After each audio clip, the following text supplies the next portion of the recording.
গাজীপুরের পুবাইল থেকে ৩ বস্তা গাঁজাসহ ৩ মাদক ব্যবসায়ীকে আটক করেছে র্যাপিড অ্যাকশন ব্যাটালিয়ন র্যাব-১।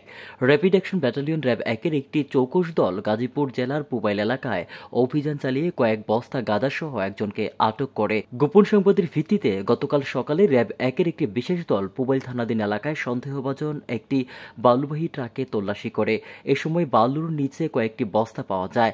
তল্লাশিতে বস্তাগুলোর ভেতর থেকে ১২৪ কেজি গাঁজা উদ্ধারসহ একজনকে আটক করে। পরে তার দেয়া তথ্যমতে অভিযান চালিয়ে আরও ২ মাদক ব্যবসায়ীকে আটক করে র্যাব কর্মকর্তারা জানান, আটককৃত ব্যক্তিরা দীর্ঘদিন ধরে মাদক ব্যবসার সাথে জড়িত এবং উদ্ধারকৃত গাঁজা অন্যত্র পাচারের উদ্দেশ্যে আনা হয়েছিল। র্যাব-১-এর পক্ষ থেকে জানানো হয়েছে, আটককৃত ব্যক্তিদের বিরুদ্ধে মাদকদ্রব্য নিয়ন্ত্রণ আইনে মামলা দায়ের করা হয়েছে। গাজীপুর থেকে সেলিম মাহমুদের রিপোর্ট, আমার বার্তা ডিজিটাল।